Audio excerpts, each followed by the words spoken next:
لے سکتے ہیں، کسی اور در سے ہمیں مل نہیں سکتا۔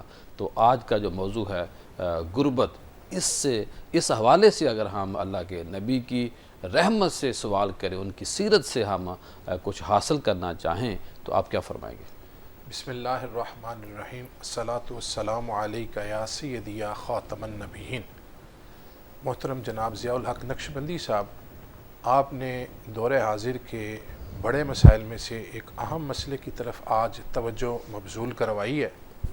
سب سے بڑا مسئلہ پیر صاحب اس وقت، اس لیے ہم نے موضوع جی رکھا۔ ابھی آپ نے خود بھی یہ بات ارشاد فرمائی ہے کہ دنیا بھر میں اس مسئلے سے لوگ بہت زیادہ تعداد میں مسائل کا شکار ہو رہے ہیں، اور پاکستان کی بھی ایک 40% طبقے کا آپ نے ذکر کر دیا کہ یہ غربت کی لائن سے نیچے جا رہے ہیں۔ اس کے لیے اس میں اضافہ ہو رہا ہے، کمی واقعہ نہیں ہو جی رہی۔ یہ چونکہ ہم قرآن و حدیث سے دور ہو رہے ہیں، اس وجہ سے اس میں اضافہ ہو رہا ہے۔ اگر ہم قرآن مجید فرقان حمید کے احکامات کو سمجھ لیں، پڑھ لیں، جان لیں، اس پر عمل کریں تو یہ ہمارے حالات تبدیل ہو سکتے ہیں۔ بے شک انشاءاللہ ہوں گے بھی انشاءاللہ، کیونکہ قرآن مجید فرقان حمید نے ہمیں یہ حکم دیا ہے کہ یہ تمہیں اللہ نے مال دیا نا، اس میں تمہارے ساتھ غرباء و مساکین کا حصہ ہے۔ یہ تم ان پر احسان نہیں کر رہے بلکہ اپنے اوپر احسان کر رہے ہو۔ نبی اکرم صلی اللہ علیہ وسلم کے صحابی حضرت ابو سعد خدری رضی اللہ تعالیٰ عنہ فرماتے ہیں کہ آپ سفر پر تھے اور اونٹنی پر سوار تھے کہ ایک شخص رسول اکرم صلی اللہ علیہ وسلم کے ارد گرد گھومنے لگا۔ اللہ کریم آقا صلی اللہ علیہ وسلم نے 7 شامل احباب سے فرمایا تمہارے میں سے جس کے پاس زائد سواری ہے وہ اسے دے دو، جس کے پاس زائد مال ہے وہ اسے دے دو، جس کے پاس زائد کھانا ہے وہ اسے دے دو۔ دیگر چیزوں کا بھی ذکر کیا سبحان تو فرماتے میں ایسے لگا جیسے ہماری زائد چیز کا ہم پر حق نہیں ہے۔ اللہ اکبر۔ اس حدیث سے ہمیں بات سمجھ لگتی ہے کہ نبی اکرم صلی اللہ علیہ وسلم صحابہ کو یہ تربیت دیتے تھے کہ اگر اللہ نے تمہیں وسعت دی ہے تو اس مال اس پہ کو بانٹو، تقسیم اس کرو۔ مال کو تقسیم کرو۔ اور میثاق مدینہ جو ہم نے ایک عظیم الشان وہ معاملہ دیکھا جس میں صحابہ نے اپنا مال، اپنے اسباب، کاروبار، حتیٰ کہ شریعت کے تحت اپنی ازواج کو بھی اس معاملے میں شامل کیا تاکہ دوسرے لوگوں کا بھلا ہو سکے۔ تو ہمارے لیے کریم آقا صلی اللہ علیہ وسلم کے فرمان، قرآن کا فرمان بہت اہم ہے۔ اللہ تعالیٰ نے قرآن مجید فرقان حمید میں زکوٰۃ، صدقات اور فی سبیل اللہ مال کا ذکر کیا۔ جی اب یہ زکوٰۃ کی اگر صحیح معنی میں ترسیل ہو تو غربت ختم ہو سکتی ہے۔ بالکل ختم ہو سکتی ہے۔ اللہ تعالیٰ نے اس پاکستان کو اور مسلمانوں کو جتنا وسعت دی ہوئی ہے مال کی، اگر یہ صحیح معنی میں انتظام کو ترتیب دے کر لوگ ضرورت مند اچھے تک لیول پہ دیں، یعنی کہ جو حق بنتا ہے وہ دے دیں، اور لینے والے اگر اس کو اچھی طرح بانٹ دیں، لوگوں میں تقسیم کر دیں تو غربت ختم ہو جی جائے۔ بالکل، یہ بہت اہم ایک آپ نے توجہ کروایا ہے کہ لوگ اگر دیتے بھی ہیں تو پھر اس کو بانٹنے میں بھی مسائل آتے ہیں، لیکن زکوٰۃ ہے، صدقہ ہے، اس کا حکم ہے۔ اور پھر قرآن مجید فرقان حمید میں سورۃ البقرہ میں اللہ تعالیٰ نے ایک مثال سمجھائی ہے کہ تم زمین کو ایک دانہ دیتے ہو، جی وہ تمہیں اس کے بدلہ میں 7 بالیاں اور ہر بالی پر 100 دانہ دیتی ہے، یعنی ایک کے بدلہ میں زمین 700 دانے دے رہی ہے۔ اب اس میں سمجھنے کی بات یہ ہے کہ وقتی طور پر ہم نے دے دیا، ہم سے چلا گیا، پھر اس کا بدل ہمیں 700 گنا سے زیادہ اللہ نے وعدہ کیا ہم دیتے ہیں۔ تو جب ہم اپنے ارد گرد غرباء و مساکین کو جب دیکھتے ہیں، ہم کسی دوسرے کی، میں موضوع پہ فوکس کرنا چاہ رہا ہوں، جب ہم کسی دوسرے کی غربت ختم کرنے کے لیے انہیں مدد کرتے ہیں، ان کی ہیلپ کرتے ہیں، تو 10 گنا تو گارنٹی ہے اس دنیا کے اندر، جی بے شک، اور 70 گنا آخرت میں ہیں۔ جی جی ساجد صاحب کیا فرمائیں گے اگر ہم اللہ کے نبی کی سیرت سے یہ روشنی حاصل کریں، کس طرح آپ نے اپنے صحابہ کی غربت کو ختم کرنے کے لیے ان کو تجاویز دی، ان کو حکم دیا، کیا فرمائیں گے آپ؟ ضیاء الحق صاحب، پہلے تو میں ایک چیز کی شروع میں وضاحت کر دوں کہ اسلام کے اندر جو غربت ہے وہ محض ایک سماجی روگ ہے، اور یہ ایسا روگ ہے جس کا خاتمہ اور جس کا ازالہ وہ بھی ممکن ہے، اور اس کا طریقہ کیا ہے کہ جہد مسلسل، محنت و مشقت کے ذریعے سے آپ اس مذہبی روگ سے، اور جہد مسلسل جب ہم بات کرتے ہیں، اور اس کے ساتھ ساتھ جو حسن تدبیر ہے اس کے ذریعے سے اس کا خاتمہ ممکن ہے۔ اور پھر جو اہل ثروت لوگ ہیں وہ اپنے وسائل کے اندر جو وسائل سے محروم نوجوان طبقہ ہے ان کو اگر شامل کر لیں تو یہ معاشرہ ایک بہتر معاشرہ بن سکتا ہے، اور جو وسائل سے محروم لوگ ہیں اور غربت کا شکار ہیں وہ بھی ایک خوشحال زندگی گزارنے کے قابل ہو سکتے ہیں۔ اس روش کو اختیار کرنے سے کیا ہوگا کہ ایسا معاشرہ وجود پذیر ہوگا جس کی بنیاد اخلاقی اور انسانی قدروں پر ہوگی۔ آپ نے جو سوال پوچھا کہ حضور علیہ الصلوۃ والسلام کی سیرت طیبہ کے اندر جو عملی اقدامات اور جو آپ کے ارشادات ہیں جس سے امت کے اندر جو غربت ہے اس کا خاتمہ ہو، تو دیکھیے ضیاء الحق صاحب، کسی بھی معاشرے کے اندر غربت کے خاتمے کے لیے 3 چیزیں بہت اہم ہوتی ہیں۔ ایک چیز تو یہ ہے کہ مالی وسائل کی فراہمی، دوسری چیز کہ وسائل کی فراہمی کے ساتھ ساتھ روزگار کی فراہمی، اور تیسری اہم چیز افراط زر پہ کنٹرول۔ آپ جب رسول اللہ کی سیرت کا مطالعہ کرتے ہیں تو آپ دیکھتے ہیں کہ اللہ کے رسول نے تینوں اقدامات کو اپلائی کیا عملی طور پر۔ جب حضور علیہ الصلوۃ والسلام مکہ سے مدینہ ہجرت کر کے تشریف لاتے ہیں، سب سے پہلے، چونکہ یہ پیغمبرانہ بصیرت ہے نا، حضور علیہ الصلوۃ والسلام جانتے ہیں کہ کوئی بھی اسٹیٹ اس وقت تک ایک مضبوط اور مستحکم اسٹیٹ نہیں بن سکتی جب تک وہ اکنامکلی اسٹرانگ نہیں ہوتی ہے۔ تو رسول اللہ نے مواخات کے ذریعے سے، بہت بڑی حقیقت ہے ڈاکٹر صاحب، بالکل سر، اس کے بغیر کوئی بھی معاشرہ، کوئی بھی فی ملک زمانہ رہی اب تو بہت زیادہ اہم ہوگی، مستحکم ہو ہی نہیں سکتا ہے۔ اور پھر آپ دیکھیے کہ اللہ کے رسول نے فرمایا قاد الفقر ان یکون کفرا، کہ یہ جو فقر ہے، یہ جو غربت ہے، یہ کفر تک پہنچا سکتی ہے۔ اور رسول اللہ صلی اللہ علیہ وسلم نے پھر جو عملی اقدامات تھے اس میں، اب ایک شخص کو اللہ کے رسول نے دیکھا کہ وہ مانگ رہے، حضور علیہ الصلوۃ والسلام نے اس کو بلایا اور آپ نے فرمایا آپ کے گھر میں کچھ ہے؟ اس نے کہا ایک چادر ہے جو آدھی میں بچھا لیتا ہوں، آدھی اوپر اوڑھ لیتا ہوں، اور ایک پیالہ ہے جس میں ہم پانی پیتے ہیں۔ حضور نے فرمایا لے آؤ۔ جب وہ لے کے آیا، ڈاکٹر صاحب کن حالات میں صحابہ نے زندگی گزاری، کن حالات میں کام کیا، لیکن اس کے باوجود ایک ایسا معاشرہ وجود میں آیا ہے پیر صاحب جس نے پوری انسانیت کو روشنی دی ہے۔ اللہ کے رسول نے فرمایا کہ یہ جو چیزیں ہیں کوئی خریدتا ہے؟ ایک شخص نے کہا جی میں 1 درہم میں خریدتا ہوں۔ حضور نے فرمایا اس سے زیادہ کوئی دیتا ہے؟ ایک شخص نے کہا میں 2 درہم میں خریدتا ہوں۔ اللہ کے رسول نے وہ بیچ دی، 2 درہم لیے، ایک اس کو دیا کہ اس کے لیے اپنے گھر کے لیے اناج اور کھانے کی چیزیں لے آؤ، اور ایک جو درہم تھا آپ نے فرمایا بازار جاؤ اور کلہاڑا لے کے آؤ۔ وہ کلہاڑا لے کے آیا، اللہ کے رسول نے اپنے ہاتھ مبارک سے اس کو دستہ لگایا، جی آپ نے فرمایا کہ جنگل میں جاؤ، لکڑیاں کاٹو اور 15 دن کے بعد میرے پاس آنا۔ جب وہ 15 دن کے بعد جب واپس آتا ہے اس کے پاس 10 درہم ہوتے ہیں۔ یہ ہے کاروبار کی برکت، بالکل بزنس۔ آپ یہ دیکھیے ضیاء الحق صاحب کہ اللہ کے رسول جو ہے وہ ایسے نہیں کہ خیرات کر دی اور پیسے دے دیے، یہ وقتی ایک چیز ہوتی ہے، لیکن اللہ کے رسول نے غربت اصل میں یہ جو صدقہ دینا ہے یا کسی کو مدد کرنا ہے وہ تو مقصد ہے کہ بھئی وہ بندہ کل دینے والا بن جائے۔ بالکل۔ علامہ ممتاز ربانی صاحب ایک 30 سیکنڈ اگر مجھے دے دیں کہ اس لیے انگلش میں کہتے ہیں نا کہ don't give me fish but teach me how to fish, fish کھلانے نہیں پکڑنے سکھانے، مجھے پکڑنا سکھائیں، کیونکہ جب آپ کسی کو فش فیڈ کرتے ہیں تو یہ 1 دن کا کھانا ہوتا ہے، لیکن پھر آپ مہربانی کریں۔ جی علامہ ممتاز ربانی صاحب کیا فرمائیں گے؟ صحابہ کو اللہ کے نبی نے کیا ڈھانچہ دیا، کیا بنیادیں دی کہ غربت کا اللہ کے نبی نے خاتمہ کیا؟ جی محترم پیر صاحب بہت شکریہ، آپ نے جو معاشرتی سلگتے ہوئے مسائل ہیں ان میں سے ایک اہم مسئلے پر آپ نے ہاتھ رکھا ہے۔ سب سے پہلے حضور نبی کریم رؤوف الرحیم صلی اللہ تعالیٰ علیہ وسلم کی سیرت طیبہ ہمارے لیے، جسے اللہ تبارک و تعالیٰ نے قرآن کریم میں لَقَدْ كَانَ لَكُمْ فِي رَسُولِ اللَّهِ أُسْوَةٌ حَسَنَةٌ، سبحان اللہ، بہترین نمونہ قرار دیا ہے۔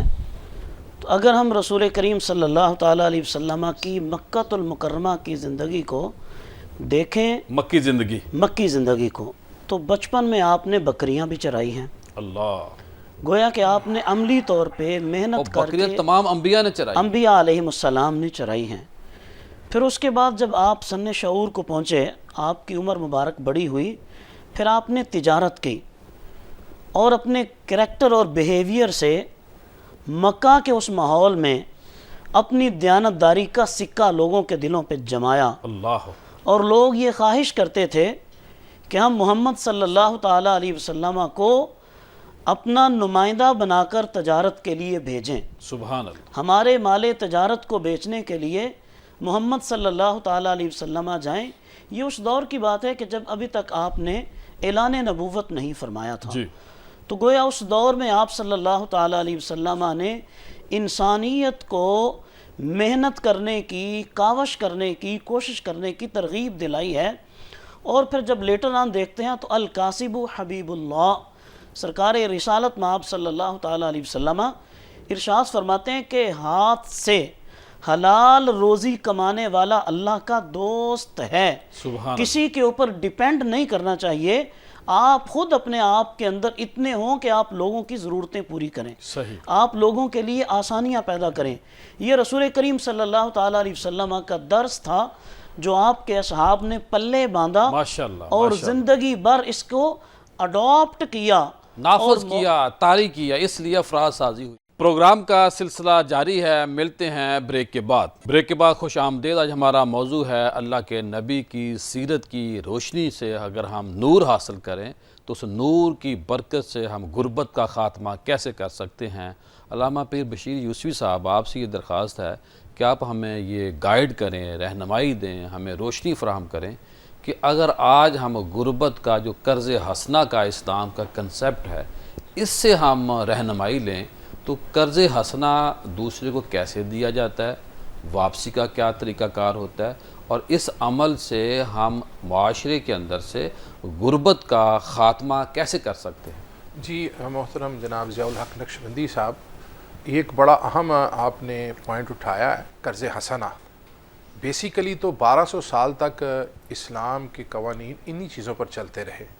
یہ پچھلی 2 صدیوں سے ہم نے اللہ کے احکامات کی خلاف ورزی میں جو سود کا نظام رائج کیا ہے، اس نے ہمیں بتدریج نیچے ہی نیچے لے کر جا رہا ہے۔ جی، اور اگر آج بھی ہم اس کو چھوڑ کے دوبارہ قرض حسنہ کی طرف آ جائیں تو ہمارے معاملات سود بہت سے بہتر پاک، ہو جائیں۔ سود سے پاک نظام، اور یہی ہماری گروتھ کی سب سے بڑی جو ہے عظمت بن جائے گی کہ ہم حرام سے بچ جائیں گے۔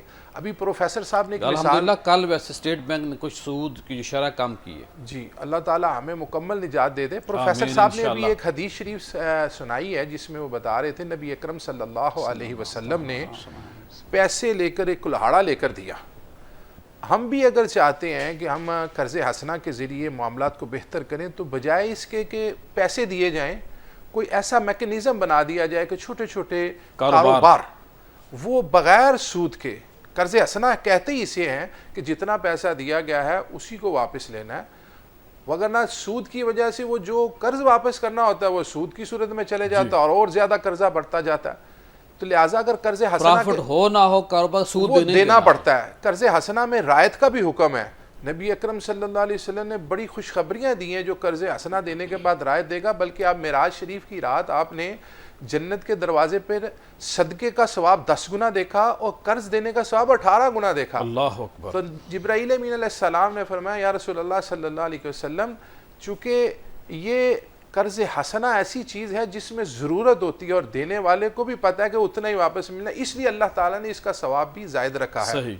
اگر ہم اس معاشرے کے اندر اس نظام کو رائج کریں اور لوگوں کی بھی تربیت کریں، کیونکہ معاشرہ بھی ایسا ہے کہ پیسے لینے کے بعد وہ واپسی کا بھی کوئی ان کا نظام نہیں ہے، وہ گاڑی چینج کر لیتے وہ ختم ہی ہو جاتے ہیں، وہ بھول جاتے ہیں۔ جیسے کہ ہمارے پاس آج معاشرے میں یہ عام بات رائج ہو چکی ہے کہ ہمیں قرضہ لینے کے لیے بھی جو ہے وہ ترلا منت کرنی پڑتی ہے۔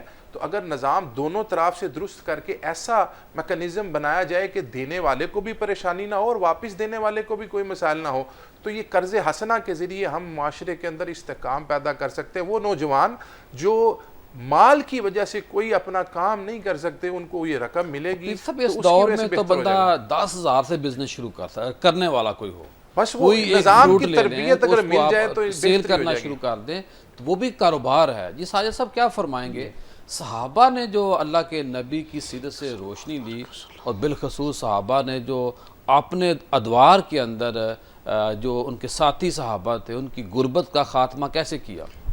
بالکل ضیاء الحق صاحب، اس کے اوپر بات کرنے سے پہلے یوسفی صاحب جو فرما رہے تھے نا کہ بجائے اس کے کہ قرض حسنہ میں پیسے لوگوں کو قرضے کے طور پر دیے جائیں تو ان کو ایسا بزنس جو ہے وہ دیا جائے جس سے وہ خوشحالی آئے اور ان کی زندگیوں میں بہتری آئے، کیونکہ قرضہ جب آپ لے یا پیسے لیے تو وہ تو خرچ ہو گئے نا، اور اس سے کیا ہوگا کہ قرضے کی دلدل میں آپ پھنستے جائیں گے۔ اسلامی بینکنگ کے اندر ابھی جو ماڈیول اپنایا جا رہا ہے اس میں وہ پیسے نہیں دیتے قرض حسنہ کے طور پر، اس میں کوئی نہ کوئی بزنس کا آئیڈیا اور اس کی پوری فیزیبلٹی آپ نے دینی ہوتی ہے، اس کی جو بنیاد پیسہ پر آپ لے رہے ہیں خرچ کیسے کریں گے، اور بالکل۔ آپ کے پاس وہ کوالٹی نہیں کہ آپ کے پاس کوئی ہے اس کا ہنر فن ہے یا نہیں ہے؟ بالکل اس کی بنیاد پر جو ہے وہ قرض حسنہ دیا جا رہا ہے۔ آپ نے جو سوال کیا کہ صحابہ کرام اور خلفائے راشدین بالخصوص انہوں نے اللہ کے رسول کی سیرت اور آپ کی تعلیمات پر عمل کرتے ہوئے معاشرے سے غربت کا خاتمہ کیسے کیا، اور جو غربا کو جو ان کی معاشی پرابلمز تھی اس سے نکال کر خوشحال زندگی کی طرف کیسے لے کے آئے۔ خلفائے راشدین میں سیدنا عمر بن خطاب رضی اللہ تعالی عنہ ان کے حوالے سے کچھ عرض کرنا چاہوں گا، کیونکہ انہوں نے ایک ایسا نظام اور ایسا سسٹم دیا کہ جس کی بنیاد پر مدینہ کا معاشرہ اور اوورآل آپ دیکھیے کہ 3 لاکھ مربع میل کے اوپر وہ حکومت کر رہے ہیں۔ اتنی بڑی سلطنت کہ جس میں سورج جو ہے وہ غروب نہیں ہوتا ہے، اور اس میں ایک ایسا سسٹم دے رہے ہیں سیدنا عمر بن لوگ خطاب۔ راتوں کو بلا خوف جو ہے وہ سفر کرتے ہیں۔ بالکل اب بھی جو آپ دیکھتے ہیں پیر صاحب کہ یورپ کے اندر اور ترقی یافتہ ممالک کے اندر یہ جو سوشل بینیفٹس کے سسٹم بنائے گئے ہیں، وہ ساری کی ساری ہدایات اور روشنی وہ تعلیمات وہ سیدنا عمر بن خطاب سے انہوں نے لی ہیں۔ مغرب یورپ سارا عمر لا پہ چل رہا ہے۔ بالکل ناروے کے اندر اور ڈینمارک کے اندر عمر لا جو ہے تو اناؤنسمنٹ کی ہوئی ہے، باقاعدہ باقیوں نے وہاں سارا سبق پڑھا ہوا ہے۔ ایگزیکٹلی، اور پھر یہ جو بچوں کو جو چائلڈ الاؤنس دیا جاتا ہے یورپ کے اندر، اور پھر جو معذوروں کو الاؤنس دیا جا رہا ہے، جو جاب لیس الاؤنس ہے وہ جو دیا جا رہا ہے یورپ کے اندر، یہ ساری کی ساری انہوں نے جو قانون سازی کی ہے اور سسٹم بنائے ہیں اپنے ملکوں کے اندر، وہ سیدنا عمر بن خطاب کی سیرت سے لیے ہیں۔ آپ دیکھیں چائلڈ الاؤنس اس کے حوالے سے سیدنا عمر بن خطاب نے جو بھی بچہ پیدا ہوتا اس کا بیت المال سے باقاعدہ وظیفہ مقرر کرتے تھے، اور سیدنا عمر بن خطاب آپ کو معلوم ہے کہ وہ رات کو گشت کیا کرتے تھے لوگوں کے احوال کو جاننے کے لیے۔ آپ ایک گلی سے گزرے اور گھر کے اندر سے بچے کے رونے کی آواز آئی، بچے روتے ہیں عموماً، وہ گزر گئے، پھر واپس آئے، پھر رو رہا ہے۔ تیسری دفعہ جب دوبارہ وہاں سے اتفاقاً گزرے، بچہ پھر رو رہا ہے، آپ نے دروازے پہ نوک کیا، وہ شخص باہر آیا تو آپ نے پوچھا بچہ کیوں رو رہا ہے؟ تو اس نے کہا کہ جو ماں ہے وہ اپنے بچے کو دودھ نہیں پلا رہی۔ اللہ، تو آپ نے پوچھا کیوں نہیں پلا رہی؟ اس نے کہا اس وجہ سے کہ آپ نے جو قانون بنایا ہوا ہے کہ بچے کو جو چائلڈ الاؤنس ملتا ہے وہ اس وقت ملتا ہے جب وہ بچہ اپنی ماں کا دودھ پینا چھوڑ دیتا ہے، تو ماں جو ہے وہ بچے سے دودھ چھڑوانے کے لیے اس کو یہ عادت ڈال رہی ہے، اس وجہ سے نہیں پلا رہی۔ تو سیدنا عمر نے فرمایا جا کے بتاؤ کہ میں ہی عمر ہوں اور دیکھیں نا، ماں اس بچے کے لیے اپنا دودھ نہیں اس کو پلا رہی تاکہ الاؤنس ملنا شروع ہو اور میں اس کی اچھی طرح پرورش کر سکوں۔ جی، اور پھر سیدنا عمر فاروق نے جب یہ سنا تو آپ اتنا روئے، اور آپ نے فرمایا کہ عمر اپنے آپ سے فرما رہے ہیں کہ عمر کتنے ہی بچوں کو تم نے رلایا ہے اپنے اس قانون کی وجہ سے۔ صبح گئے، صحابہ کرام سے مشاورت کی اور اس قانون کو تبدیل کر دیا۔ وہ رہے ہیں کہ جو زلزلہ آتا ہے تو آپ اپنی ایڑی کو مارتی ہیں زمین کی اوپر، سبحان اللہ، کہ اے زمین تجھے کیا ہو گیا، کیا میں تیرے اوپر انصاف نہیں کر رہا؟ یہ وہی عمر بن خطاب ہیں جنہوں نے پھر قانون تبدیل کیا کہ اب جب ماں بچے کو دودھ چھڑوائے گی اس وقت اس کا وظیفہ نہیں جاری ہوگا، بلکہ جو ہی بچے کی پیدائش ہوگی جو چائلڈ الاؤنس ہے اور بچے کا وظیفہ ہے وہ جاری ہو جائے گا۔ جی، علامہ ممتاز ربانی صاحب کیا فرمائیں گے؟ کچھ ہمیں مثالوں سے روشنی فراہم کریں۔ جی قبلہ پیر صاحب، سب سے پہلے تو قبلہ یوسفی صاحب نے جو بات شروع کی قرض حسنہ، اب دیکھیے اگر اس لفظ کو دیکھا جائے تو اسی میں اس کی معنویت اور اس کی نزاکت سمجھ آتی ہے کہ ایسا قرض کہ مقروض کو آپ آسانی دیں، ریلیف دیں۔ جی، حضور نبی کریم رؤوف الرحیم صلی اللہ تعالیٰ علیہ وسلم نے ارشاد فرمایا کہ اگر کوئی شخص قرض لینے کے بعد واپس کرنے کی وہ پوزیشن میں نہیں ہے، اس کو ٹائم دیا جائے، اور اس کو جتنا ٹائم دیا جائے گا، ہر دن میں جتنا اس نے قرض دیا ہے اتنا ہی اللہ تبارک و تعالیٰ کی راہ میں خرچ کرنے کا اس کے نامہ اعمال میں ثواب لکھ دیا جائے گا۔ اللہ اکبر۔ تو دوسری بات یہ دیکھیے کہ قرآن کریم اور احادیث طیبات میں اہل ایمان کی یہ خصوصیت اور ان کی یہ صفات بیان فرمائی گئی ہیں کہ اللہ تبارک و تعالیٰ کے جو مومن بندے ہیں، اگر ابتدائی آیات میں دیکھیے ذالک الکتاب لا ریب فیہ ھدی للمتقین الذین یؤمنون بالغیب ویقیمون الصلاۃ ومما رزقناہم ینفقون۔ اللہ، اب یہ جو مما رزقناہم ینفقون کا جو کانسیپٹ ہے، اس سے پتہ چلتا ہے کہ ایک مسلمان وہ اپنی حیثیت کے اعتبار سے وہ خرچ کرنے والا ہوتا ہے، وہ کسی سے مانگنے والا نہیں ہوتا۔ آج ضرورت ہے کہ لوگوں میں جذبہ ایثار اجاگر کیا جائے. دینے والا ہاتھ لینے والے سے دینے اچھا ہے. والا ہاتھ جو اوپر ہاتھ ہوگا وہ اچھا ہے. وہ اچھا ہے. سرکار رسالت مآب صلی اللہ تعالیٰ علیہ وسلم کا ارشاد کریم ہے کہ الید العلیٰ خیر من ید السفلی، دینے والا ہاتھ لینے والے ہاتھ سے بہتر ہے. تو جب لوگوں کو اس بات کا پتہ چلے گا تو ہمارے اس معاشرے میں وہ مثالیں پھر قائم کی جا سکتی ہیں کہ اگر کسی ایک صحابی کے ہاں کوئی صدقے کی سری آتی ہے بکری کی، وہ ایک سے بڑھ کر دوسرے کی طرف، دوسرے سے تیسرے کی طرف، تیسرے سے چوتھے کی طرف، حتیٰ کہ وہ جہاں سے چلی تھی وہاں پہنچ وہ جاتی لوٹ کے واپس آ جاتی ہے. یہ آپس میں محبت تھی صحابہ محبت اور ایثار. اور آج اگر ہم غربت کا خاتمہ چاہتے ہیں تو آپ اسی بر صغیر کی تاریخ کو دیکھیے کہ انگریزوں کے یہاں آنے سے پہلے اس وقت کی جو ریسرچ ہے آپ اس کو پڑھ کے دیکھیے کہ ان کے مورخ یہ بات لکھنے پر مجبور ہیں کہ پورے بر صغیر میں ہم نے چل کر سفر کیا لیکن کسی ایک خطے میں کوئی ایک بکاری ہمیں نظر نہیں آ. اللہ، یہ عالم تھا ہمارے یہ معاشرے کا، اسلام کی ہمارے خوبصورتی علاقے ہے، کا، ہماری سوسائٹی کا. اسلامی معاشرے کی خوبصورتی ہے. حضور نبی کریم رؤوف الرحیم صلی اللہ تعالیٰ علیہ وسلم کی مبارک تعلیمات کی خوبصورتی ہے کہ مسلمان دینے والا ہوتا ہے، مسلمان لینے والا نہیں ہوتا. اور ساتھ یہ بھی اللہ کے نبی نے فرمایا کہ جب قرضہ دے لو جس انداز میں اپنے دیا ہے واپسی بھی بڑے محبت سے، تقاضے سے، بڑے طریقے سلیقے سے لو. اور جو دینے والا ہے جس طرح اس نے لیتے وقت ایک ریکویسٹ کی ہوتی ہے کہ اچھے انداز میں اس سے ایک دفعہ لے لیتا ہے پیسے، تو اس کو بھی پابند کیا کہ اب تو نے دینا بھی اچھے انداز میں، یعنی کہ جو تعلق ہے جو لینے سے یا دینے سے تعلق بنا تھا اب وہ واپس لٹانے میں خدا نخواستہ ایسی نوبت نہ آئے. حضور نبی کریم رؤوف الرحیم صلی اللہ تعالیٰ علیہ وسلم نے بہت سارے مواقع پہ اصحاب کرام کو آپ نے اس بات کی ترغیب دلائی ہے کہ اللہ تبارک و تعالیٰ کی راہ میں خرچ کرنے کا کتنا فائدہ ہے. جی قرآن کریم کی آیت طیبہ وفی اموالہم حق للسائل والمحروم، کہ ہر جو صاحب ثروت ہے، ہر وہ فرد کہ جس کو اللہ تبارک و تعالیٰ نے مال و دولت عطا فرمایا ہے، اس کے مال میں فقراء اور مساکین کا حق ہے، غرباء کا، کچھ پیر صاحب فرمانا چاہ رہے ہیں، سوال کرنے والوں کا پیر صاحب حق کیا ہے. ایڈ کرنا چاہ رہے ہیں آپ؟ جی بسم اللہ. میں اس بات میں یہی اضافہ کر رہا ہوں کہ یہ جو ہمیں قانون ہمارے اسلامی حکمرانوں نے دیے ہیں، جس میں حضرت عمر بن خطاب رضی اللہ تعالیٰ عنہ کا آپ نے ذکر کیا کہ ان کے دور میں معاشرے کے اندر بہت سے نظام ترتیب دیے گئے. اور اس کی اگلی مثال اگر ہم حضرت عمر بن عبدالعزیز کا دور دیکھیں تو وہ وقت ایسا تھا کہ لوگ زکوٰۃ لے کر جاتے تھے، لینے والا نظر نہیں آتا تھا. تو اس کے لیے معاشرے کے اندر وہ نظام دوبارہ اڈاپٹ کرنا ہوگا. آج ہم عالمی جو ہماری مسلمان طاقتیں ہیں ان کو اس ہمارے نظام کے ہاں تو اندر جو ٹرسٹ بڑے بڑے بنے ہیں، اربوں خربوں پہ اکٹھا کرتے ہیں، وہ نہیں کہتے کہ نہیں بھئی ہمارے پاس 5 سال کا پیسہ پڑا ہوا ہے، کسی چھوٹے ادارے کو آپ یہ گفٹ کر دیں. بس یہی ایک ایسی چیز ہے جس کا اگر ہم قرآن و حدیث سے بغور مطالعہ کریں تو ہمیں اندازہ ہوگا کہ ہمارے مال میں جن کا حصہ ہے ہم نے ان تک پہنچانا ہے. اگر ہم اس کو ایک جگہ پر بند کر دیں گے تو یہ وہاں پر پڑا رہے گا اور لوگوں کے وسائل سے دور رہ جائے گا. لیکن جب ہم اس کو میدان عمل میں لے آئیں گے، جیسے آپ نے ویلفیئر کا ذکر کیا ہے، وہاں پر بہت سے ادارے ان معاملات میں پیش قدمی کر رہے ہیں کہ لوگوں کو ان مسائل سے دور کرنے کی کوشش کریں. لیکن اصل میں وہ جو سب سے اہم بات ہے نا، جو دینے کے بعد واپسی والا نظام ہے وہ خطرناک ہوتا ہے، وہ بڑا مشکل ہے. لوگ اس چیز سے کچھ آپ ایڈ کرنا چاہ رہے تھے؟ بالکل، جو ربانی صاحب نے قرآن مجید کی آیت پڑھی جس میں اللہ رب العزت نے ارشاد فرمایا وفی اموالہم حق معلوم للسائل والمحروم.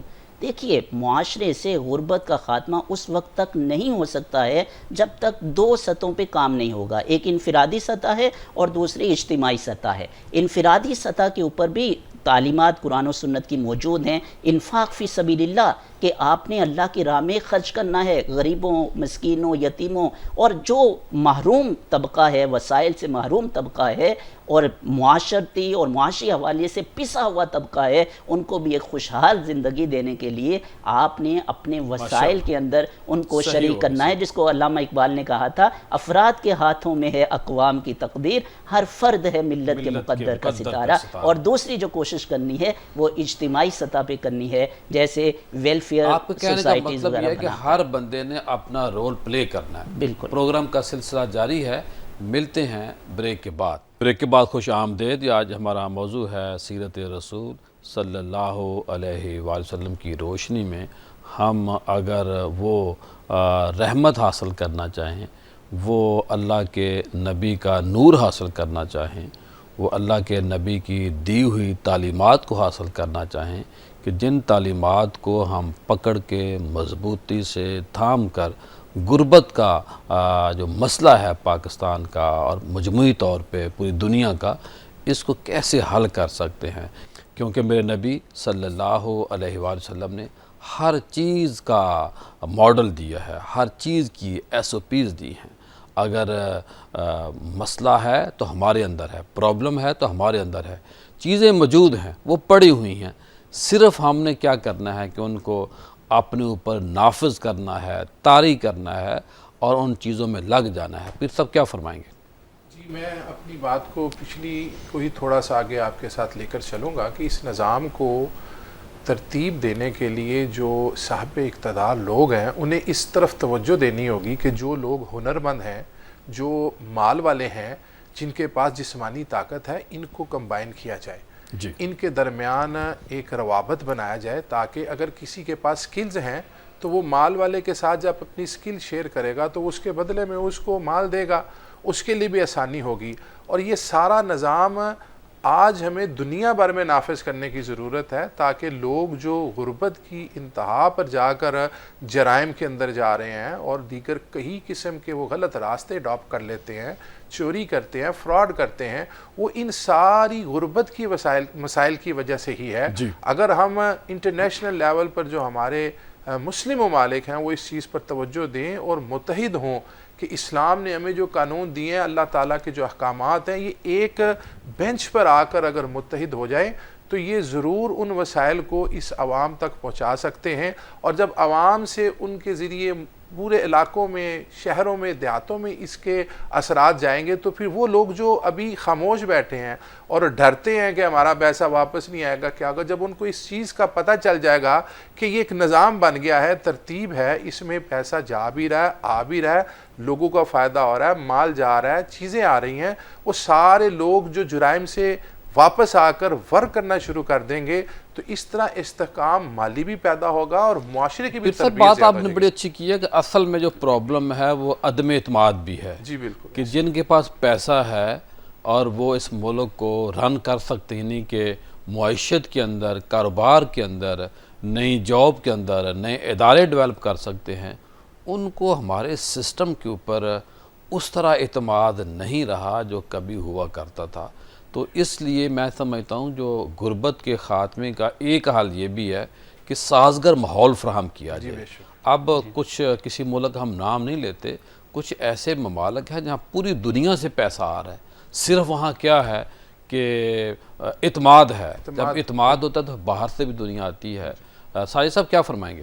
بالکل. میں تو پیر صاحب ایک تو رسول اللہ صلی اللہ علیہ وسلم نے جو غربت کے خاتمے کے لیے عملی اقدامات کیے، ان میں آپ دیکھیے کہ باقاعدہ ایک ادارہ قائم کیا جو لوگوں کے جو غربت کے مسائل تھے ان کو وہاں سے نکالتے تھے. جیسے بیت المال. بیت المال ایک ایسا ادارہ ہے مستقل طور پر اسلام کے اندر، رسول اللہ صلی اللہ علیہ وسلم نے جس کو قائم کیا، جس کا مقصد جو معاشرے کے پسے ہوئے طبقات ہیں، جو معاشی پرابلمز کا شکار ہیں، ان کو بیت المال کے ذریعے سے ان کی مدد کی جاتی تھی. اب دیکھیے جو لوگ مقروض ہیں اور قرضہ دینے کی صلاحیت استطاعت نہیں ہے ان کے اندر، رسول اللہ جب جنازہ پڑھاتے تھے آپ پوچھتے تھے کہ اس کے اوپر کوئی قرض تو نہیں ہے.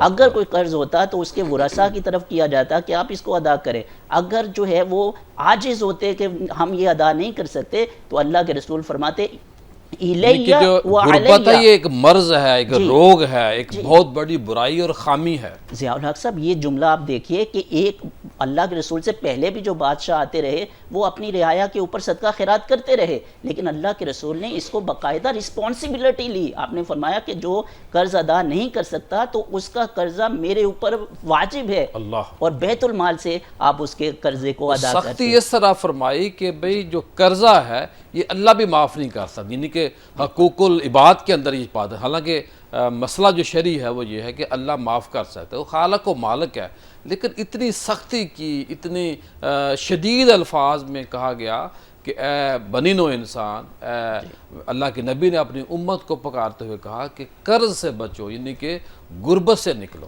بالکل، تو بیت المال کے ذریعے سے ایک تو وہ لوگ جو قرضے میں پھنسے ہوتے تھے ان کی مدد کی جاتی تھی، اور پھر اس کے علاوہ جو جن کے پاس کھانے کے لیے کچھ نہیں ہوتا تھا وہ اللہ کے رسول کے پاس آتے تو حضور علیہ الصلوۃ والسلام بیت المال سے ان کے لیے اناج اور کھجوریں ان کو عطا کرتے، اور اگر کوئی سفر میں ہے اور اس کے پاس سواری نہیں ہے تو اللہ کے رسول بیت المال سے سواری بھی فراہم کیا کرتے تھے۔ بڑا خوبصورت واقعہ، ایک شخص جو ہے وہ سفر میں تھا، دوران سفر اس کا جو اونٹ ہے وہ بھاگ گیا، وہ رسول اللہ کے پاس آیا، یا رسول اللہ میرا جو اونٹ ہے وہ بھاگ گیا ہے تو مجھے سواری عنایت فرمائیں تاکہ میں اپنا سفر جو ہے وہ مکمل کر لوں۔ تو اللہ کے رسول نے، یہ حضور علیہ الصلوۃ والسلام کے مزاج اور طبیعت کے اندر خوش طبعی بھی تھی، ہے نا، اللہ کے رسول نے فرمایا کہ ہم آپ کو اونٹنی کا بچہ دیں گے۔ اللہ اکبر، اب وہ تھوڑا مزاح کیا، مزاح، حصے مزاح ہے نا، خوش طبعی اللہ کے رسول فرما رہے ہیں، تو وہ شخص جو ہے وہ تھوڑا پریشان ہو گیا اور سوچنے لگا کہ مجھے تو اپنے سفر کو مکمل کرنا ہے تو اونٹ کا بچہ میں وہ کیسے مکمل کروں گا۔ تو جب کچھ دیر گزر گئی اور اس کی فکر کو اللہ کے رسول نے دیکھا تو آپ نے فرمایا کہ ہم آپ کو اونٹ ہی دیں گے، لیکن جو اونٹ دیں گے وہ بھی تو کسی اونٹنی کا بچہ ہی ہوگا نا۔ تو صاحب وہ بھی ایک واقعہ ہے نا کہ ایک صحابی آئے تو پوچھا کس پہ، پتہ یہ چلا مختصر یہ کہ انہوں نے کہا سواری تو میں نے سواری کو باندھا نہیں ہے، میں نے اس کو اللہ کے سپرد کر دیا ہے۔ تو کریم آقا نے کہا نہیں، پہلے اس کو اچھی طرح مضبوطی سے اس کا جو کیل ہے اس کا باندھ کے آؤ۔ بالکل، ایک الہا و توکل علی یہ ضیاء الحق صاحب، یہ جو یعنی کہ یہ غربت کا یہ بھی ایک حال ہے کہ لوگوں کے اوپر نہیں ڈالنا، اللہ کے اوپر نہیں ڈالنا، اللہ کے اوپر ہم نے محنت ہم نے کرنی ہے، اس سے پھر ہم نے اس کا فضل مانگنا، اس سے اس کی رحمت مانگنی ہے۔ اللہ نے ہمیں عقل شعور یہ دیا ہے کہ ایک ہمارے دوست ہیں وہ کہتے ہیں کہ بھئی جو ثمرات ہیں ایسے ہی آ جاتے ہیں، یعنی کہ لوگ کام کریں گے کھائیں گے ہم، تو کئی لوگوں کا یہ بھی مسئلہ ہے۔ پیر صاحب، پیر صاحب آپ نے ایک اچھا پوائنٹ، اگر مجھے 1 منٹ صرف دے دیں تو میں اس کے اوپر، یہ جو توکل کا کانسیپٹ ہے اسلام کے اندر، ہمارے ہاں یہ ہے کہ ہاتھ پہ ہاتھ دھرے بیٹھے ہوئے ہیں اور توکل ہم اس کو سمجھ رہے ہیں کہ اوپر سے من و سلوہ اترے گا، ایسا نہیں ہے۔ توکل کا یہ معنی نہیں ہے، توکل کا معنی یہ ہے کہ آپ نے اسٹرگل کرنی ہے، محنت کرنی ہے، کوشش کرنی ہے اور اس کا رزلٹ جو ہے وہ اللہ کے اوپر چھوڑ دینا ہے۔ شکر نہیں کرنی۔ سیدنا عمر بن خطاب کے دور میں کچھ لوگ تھے، نماز کے بعد جو ہے وہ مسجد کے نکر پہ لگ کے تو ورد وظیفے اور ذکر و اذکار میں مشغول ہو گئے۔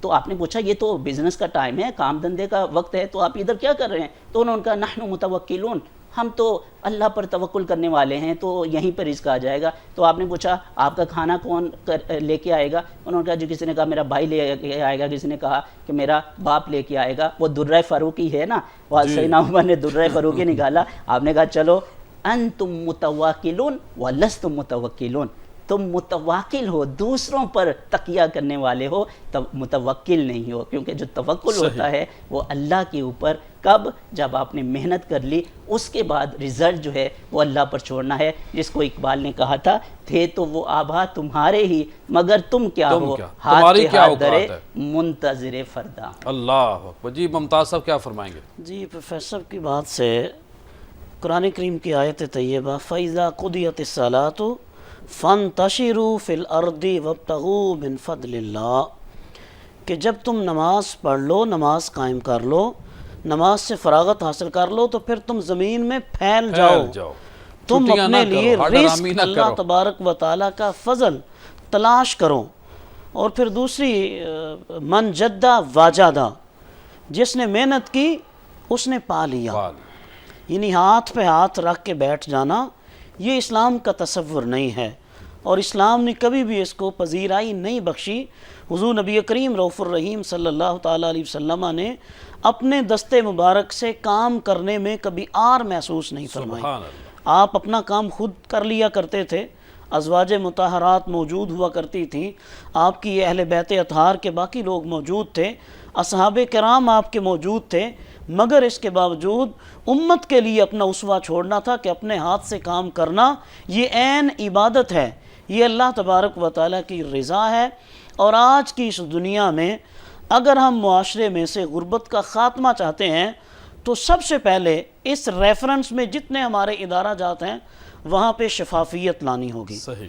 اگر وہاں پہ شفافیت آ جاتی ہے لوگ اس کے اوپر اعتماد کرتے ہیں تو لوگ اپنے ہاتھ سے وہ اپنے ملک ارد ہو، گرد ادارہ ہو، کوئی بھی ہو جی. کوئی بھی ہو، لوگ اپنے ہاتھ سے ادھر ادھر کسی کو زکوٰۃ دینے کے بجائے ان اداروں میں اور ان محکموں میں جمع کروائیں گے اگر ان کو اس بات کا یقین ہو کہ ہمارا دیا ہوا صدقہ و خیرات پراپر جگہوں پہ خرچ ہوگا۔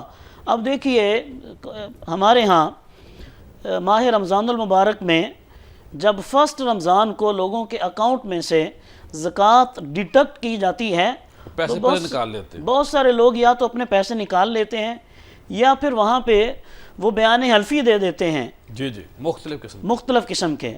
تو اس کی وجہ کیا ہے کہ لوگوں کا اس سسٹم کے اوپر اعتبار نہیں ہے۔ صحیح. اگر لوگوں کو یقین ہو، اعتبار ہو کہ ہم جس مقصد کے لیے دے رہے ہیں اسی مقصد کے مطابق ہمارا دیا ہوا پیسہ خرچ ہوگا تو لوگ خوشی سے وہاں پہ جمع کروائیں، اور ان اداروں کی توسط سے معاشرے میں سے غربت کا خاتمہ کیا جا سکتا ہے، لوگوں کو باعزت روزگار دیا جا سکتا ہے، مہنگائی کی چکی میں پسے ہوئے جو لوگ ہیں ان کو سہارا دیا جا سکتا ہے۔ تو اگر آپ دیکھیے اللہ تبارک و تعالیٰ نے قرآن کریم میں جہاں پہ صدقات واجبہ کے جو مصارف بیان فرمائے ہیں، انما الصدقات للفقراء والمساکین والعاملین، اب اس میں کیا ہے، اللہ تبارک و تعالیٰ نے معاشرے کے ہر فرد کا خیال رکھا ہے۔ اب اس کا نتیجہ کیا ہونا چاہیے کہ اگر آج آپ کسی کو زکوٰۃ دے رہے ہیں، صدقات دے رہے ہیں، تو آپ اس کو اس قابل کریں کہ اگر آج وہ لینے والا ہے کل وہ دینے والوں کی صف میں آ جائیں۔ ممتاز صاحب بہت شکریہ، بڑی مہربانی۔ ناظرین سامعین، خواتین و حضرات، آج کا جو موضوع تھا وہ موضوع یہ تھا کہ ہم نے غربت کیسے ختم کرنی ہے۔ بہت اہم باتیں ہیں، اور اگر آپ غربت ختم کرنا چاہتے ہیں، کچھ کرنا چاہتے ہیں، دنیا میں آنے کا آپ کا بھی ایک مقصد ہے۔ اللہ نے دنیا میں کوئی اپنی مخلوق بے مقصد پیدا نہیں کی، اور سب سے جو اشرف اہم مخلوق ہے وہ انسان ہے۔ انسان کو اللہ پاک نے بڑا ذہن دیا ہے، اور میں یہ سمجھتا ہوں، کہتا ہوں، جو ارب و کھرب پتی لوگ ہوتے ہیں، میں اکثر کہتا ہوں کہ ان کا بھی رب وہی ہے جو میرا رب ہے۔ تو ہمیں اللہ سے بھی مانگنا چاہیے اور ساتھ ساتھ محنت کرنی چاہیے۔ جن کو آپ مالدار دیکھتے ہیں ان کے کام کو دیکھیں کہ وہ 18 گھنٹے 20 گھنٹے کام کرتے ہیں، تب جا کے اللہ پاک پھر رحمت ان پہ برساتا ہے، پھر وہ مالا مال ہوتے ہیں، پھر جاب ملتی ہیں۔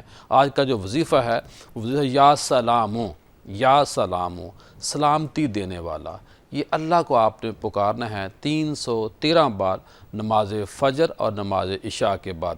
اس وظیفے کی برکت یہ ہے کہ آپ کے اندر صحت تندرستی آئے گی، آپ کے جو بچے ہیں ان کا حافظہ مضبوط ہوگا، دولت آپ کی محفوظ ہو جائے گی، اللہ کے حفظ و امان میں چلے جائیں گے، دل اور دماغ کو سکون نصیب ہوگا، رشتوں کے درمیان پاکیزگی آئے گی، مضبوطی آئے گی، صلح رہے گی، اور ایک ہم آہنگی پیدا ہوگی۔